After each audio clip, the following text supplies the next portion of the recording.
Hey, what's going on, everybody? Welcome back to our Let's Read of The Sympathizer. My name is Nick, and today we are going to be getting into Chapter 5. Pretty similar structure to the way we've been doing things. We'll do a really broad stroke summary of the chapter, get into a bit more of a play-by-play, and then at the end, I am going to do a little bit of an examination on one of the scenes that I thought was just a little bit better than everything else. So, without further ado, here is my broad stroke summary for The Sympathizer, Chapter 5. The Sympathizer and Bone prepare for the grand opening of the General's liquor store.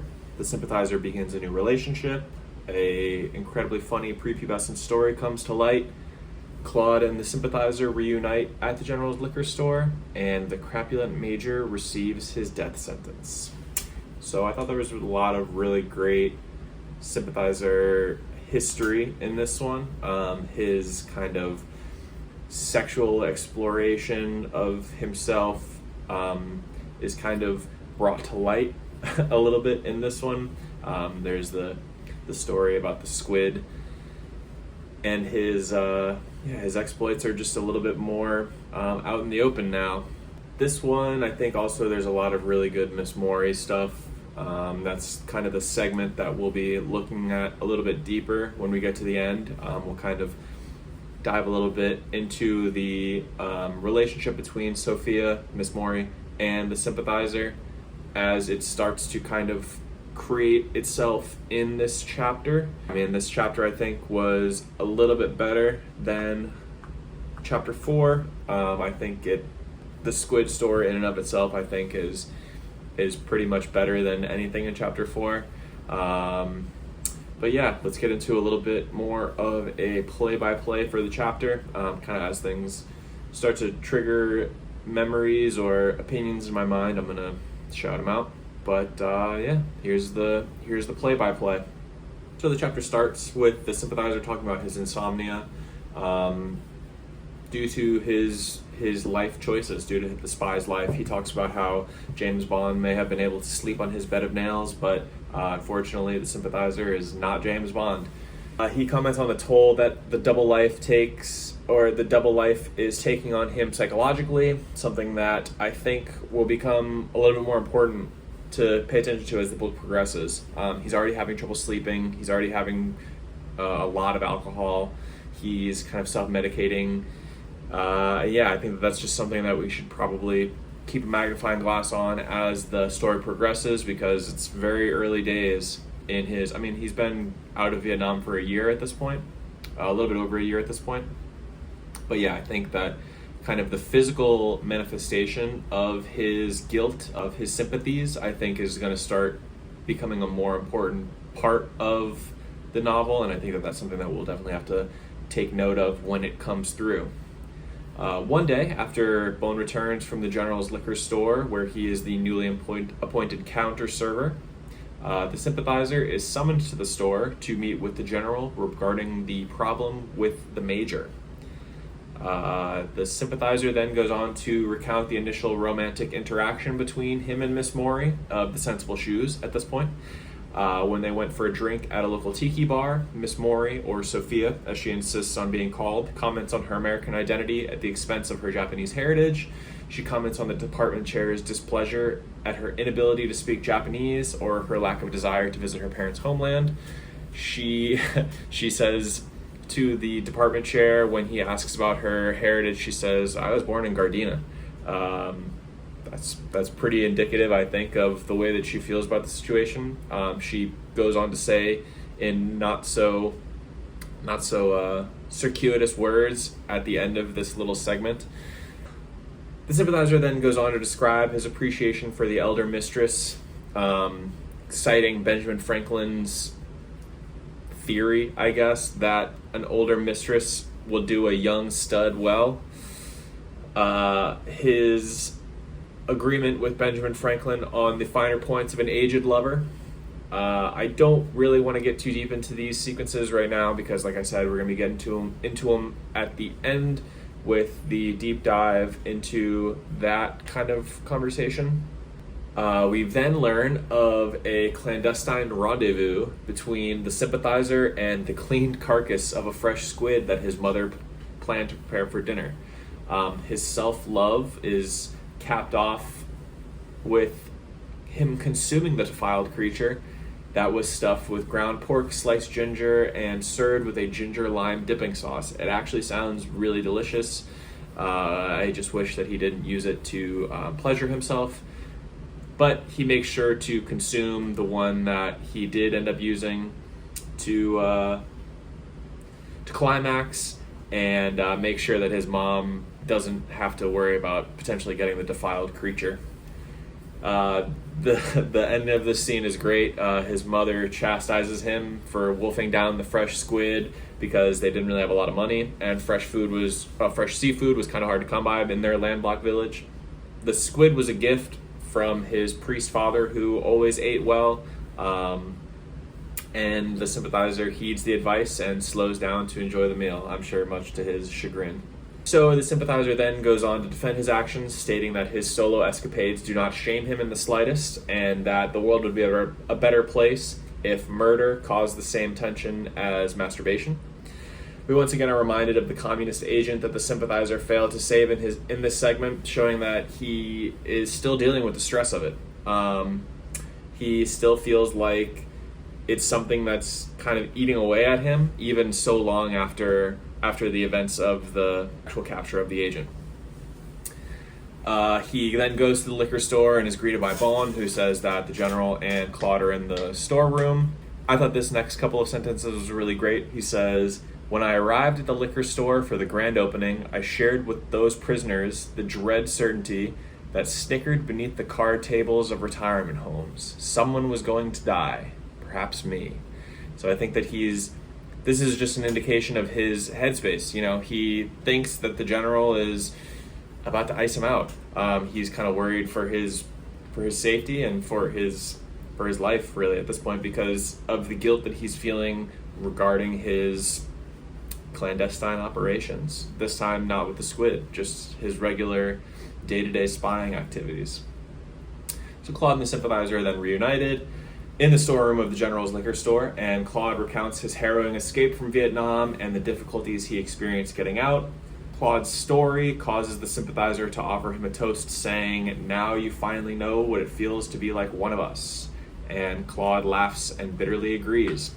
So I think that this is really important, because it shows that, you know, even someone with his stuff kind of as put together as Claude is, he's still dealing with the failures of the fall of Saigon. He's still someone who's feeling a little bit bad about what went on and the kind of way that things were left.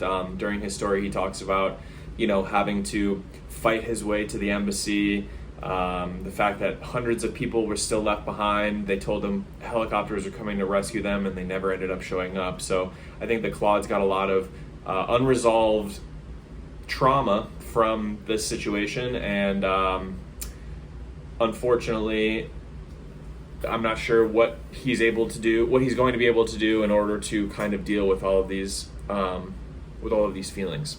So the conversation then turns to business as the general begins to outline his reasons for suspecting the crapulent major as the spy.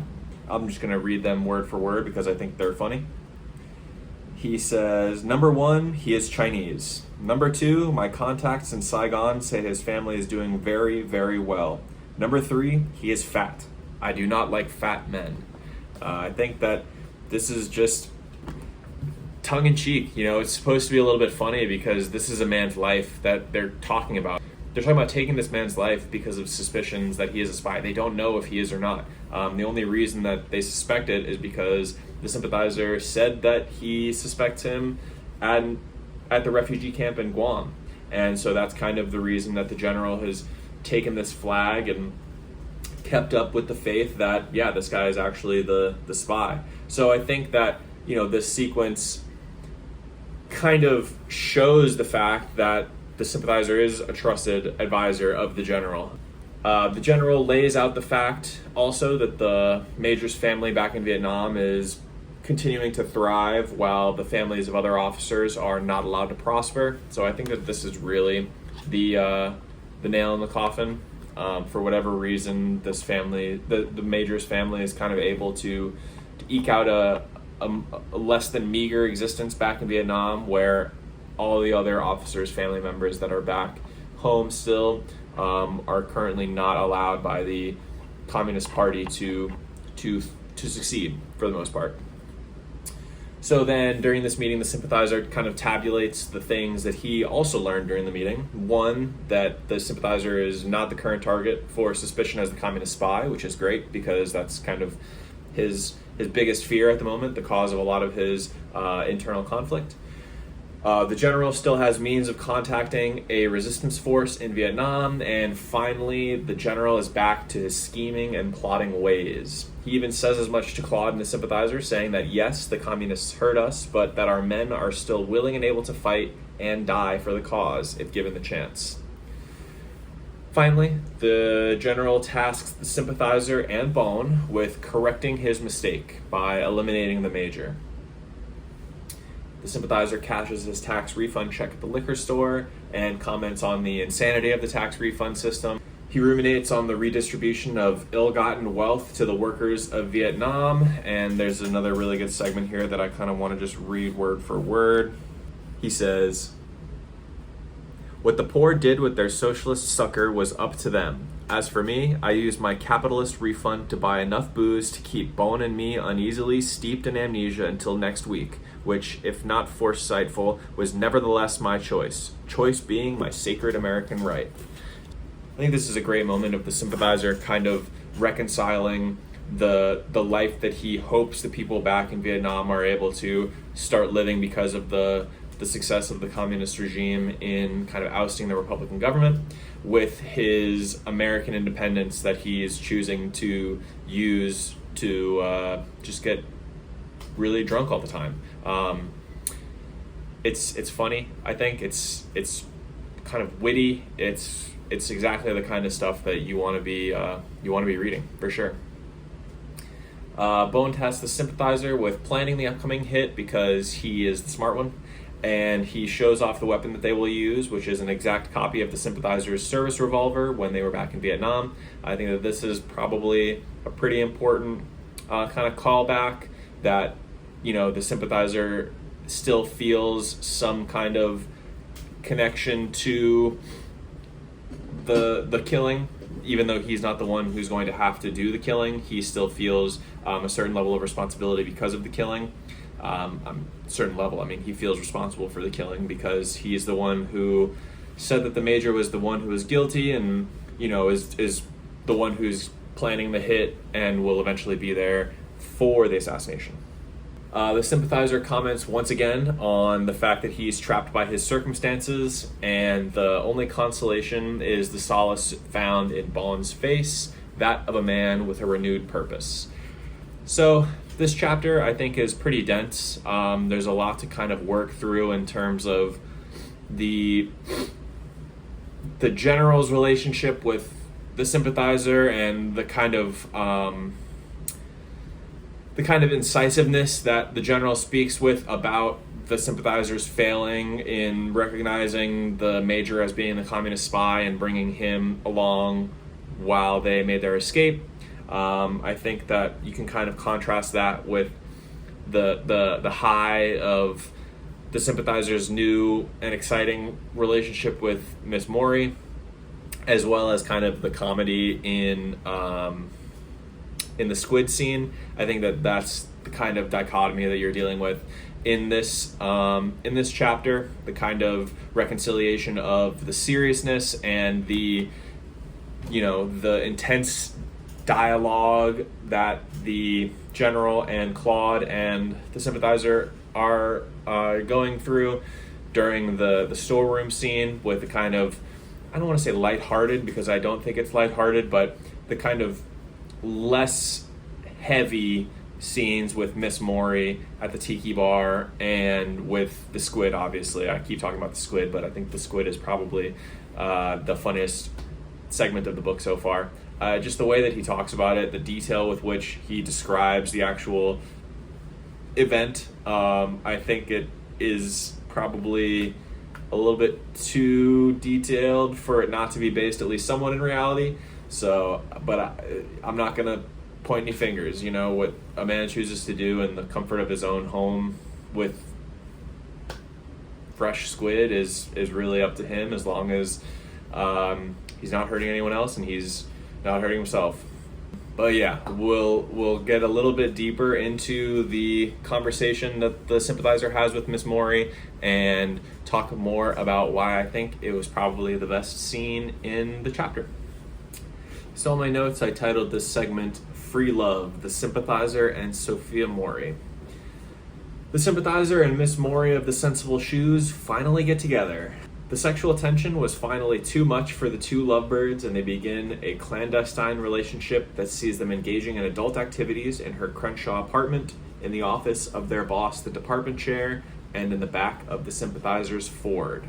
In all seriousness, I think that the scene of their initial hookup, or at least the initial conversation following their initial hookup at the tiki bar, is really, really amazing. After a few weeks of polite and pleasant conversation on smoke breaks and during work cocktail hours, the sympathizer that Miss Mori is not quite as hostile to him as he previously thought. He says, in fact, we had become rather friendly, if that is what you would call the sweaty, condomless intercourse that we had multiple times per week, for the most part. I think that this is really important to understand kind of psychology that the sympathizer has about this situation, at least in terms of the sex and the relationship in general, honestly. The term intercourse, I think, really detaches the emotionality of it. It forces it to be an act rather than kind of an emotional connection that they have together. And I think that that's important for the sympathizer because he feels like he's unable to kind of connect emotionally with women, kind of as seen in the prostitute episode during their waiting at the airstrip. He kind of talks about how he falls in love 2 or 3 times a year, and I think that this might just be one of those situations where he feels like he doesn't really have to engage emotionally, as long as he's able to get what he kind of wants and needs out of the relationship. Miss Mori, or Sophia, as we'll begin calling her at her own request, brings the sympathizer to a local tiki bar where she offers a confession. She talks about how she initially thought that the sympathizer was an Uncle Thomason, which I think is a hilarious way of describing that idea. Someone who sold out his racial identity for acceptance in America. She says that white people seem to love the sympathizer while they only seem to like her. Kind of due to her vocabulary, her Americanized nature, she either talks too much or not enough really for them, and doesn't really talk the way that Americans want her to, so she feels a kind of alienation from Americans at large. She recounts her experience with the department chair during her interview for the position and the fact that he chastised her for her distance between her identity and her ethnic heritage. Something that I really want to read is kind of towards the end of this segment. I think is really, really powerful stuff from from Sophia. And I think that it's important to kind of understanding the similarities between her and the sympathizer and why they kind of have a bit more of a deeper emotional connection than I think the sympathizer is really willing to let on. So she says, "But I'll tell you something else. Ever since I got it straight in my head that I haven't forgotten a damn thing, that I damn well know my culture, which is American, and my language, which is English, I felt like a spy in that man's office. On the surface, I'm just plain old Miss Mori, poor little thing who's lost her roots. But underneath, I'm Sophia, and you better not fuck with me." So I think that that's a really, really amazing set of sentences. It kind of showcases the way that Miss Mori feels about the work. I know that when the sympathizer initially starts there, he feels like Miss Mori doesn't really, or is kind of hostile towards him because of his inexperience and all of these other things. I assume that it's also because she felt that he was sort of a sellout, which is what she alludes to previously in their conversation. But I think that this scene, or at least this these sentences, are really, really important for understanding her relationship, her ability to have a relationship with the sympathizer.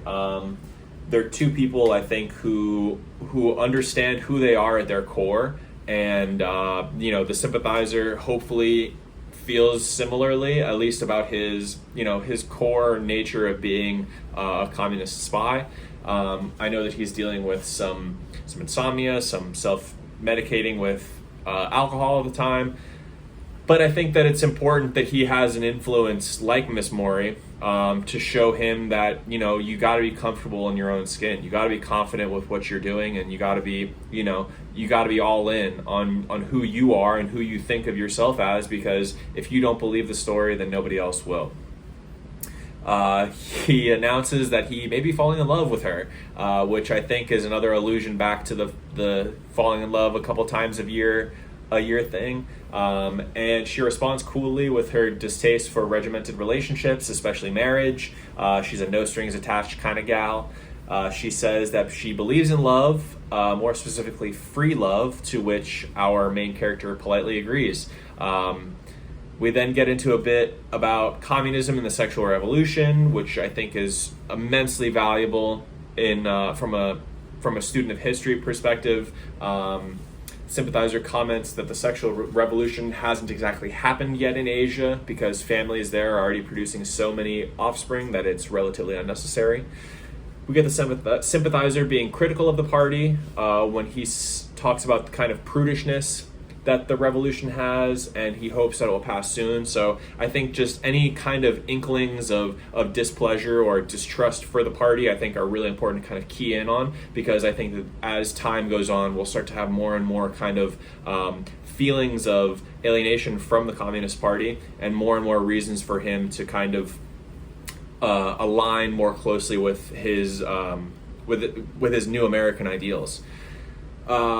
And I think that, like I said, eventually the snowball will get big enough to where it'll be impossible for him to run away from, and I think that might end up leading to his capture, his imprisonment, etc., etc. I think that one of the biggest credits that I can give to this book is that the most interesting segments that I've had so far, or the most interesting segments that I've read so far, have taken place in relation to women. For a spy novel, it really is surprising that so much of the best stuff is not related to espionage at all. It's nearly exclusively interactions with women that the sympathizer meets. I mean, the prostitute scene when they're waiting at the airfield, this segment with Miss Mori, a couple chapters ahead, there's some stuff about the general's daughter that's amazing, but we'll get into that when we cross that bridge. But yeah, the role of women in this book, I think, is out of this world. I think it is really, really valuable because the sympathizer, he's kind of a blank, a blank character for the most part. He's got his communist ideals, but he's always talking about how he needs reassurance about that kind of stuff. He doesn't really have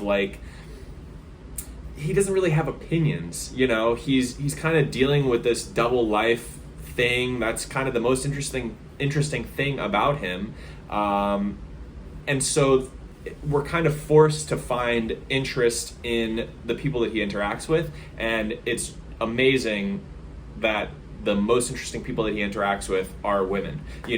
I think that I would take one scene with Miss Mori talking about her not being the kind of woman that Asian fetishists want her to be, over 15 scenes of him and the general and Claude sitting there sipping bourbon and smoking cigarettes, talking about why they have to kill this guy.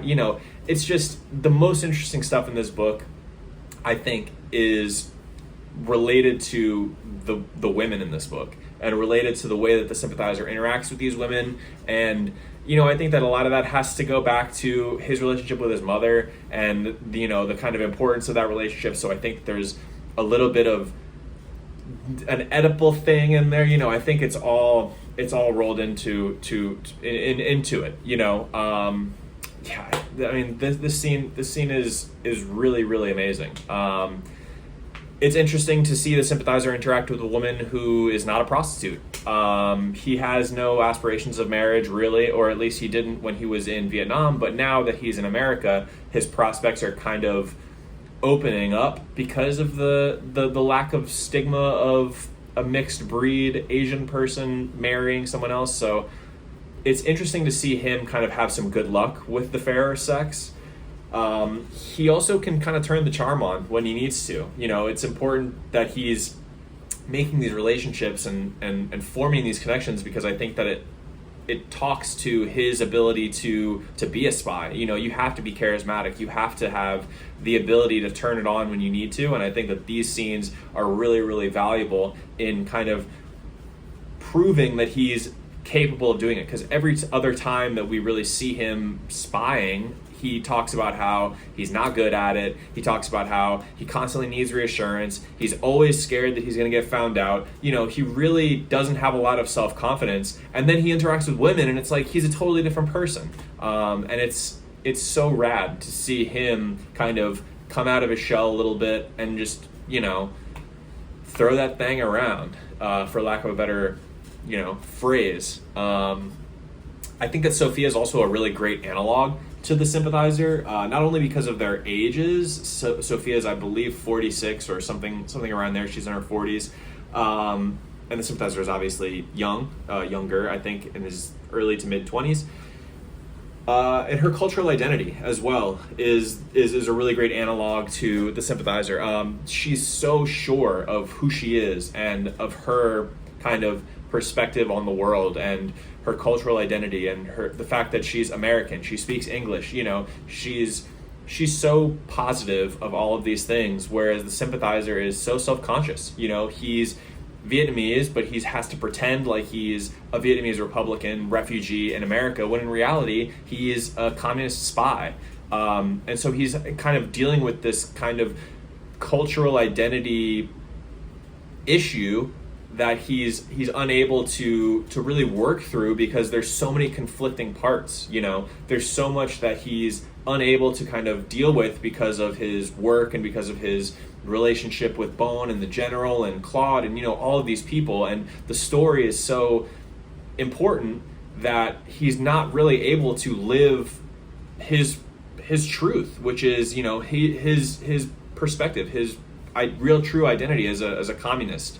And I think that Sophia is a really, really great way that he's kind of able to explore that side of himself without having to continue the story. And like I said, there's some stuff that comes up with the General's daughter in a little bit that we'll get into, and that stuff I think is also important in that same way. But for now, we're going to give Miss Mori, Sophia, 2 thumbs up. Give this scene a 100% on Rotten Tomatoes. I think it's rad, and I think it makes this chapter better. Probably one of the best so far in this book. So that's it. Chapter 5 is officially in the books. I think that this chapter was really good. Obviously, you know me, I'm a huge fan of Miss Mori. I'm a huge fan of the Sympathizer kind of having to reconcile his identity, his cultural identity, his political identity, his identity with someone who is really sure of themselves. I think that presents a valuable foil for the Sympathizer, and who knows, maybe it'll kind of help him on his journey through his life, But yeah, let me know what you thought about this chapter. Leave me a suggestion or a comment if you want. You don't have to. Thanks for watching, as always, and I look forward to seeing you on the next one.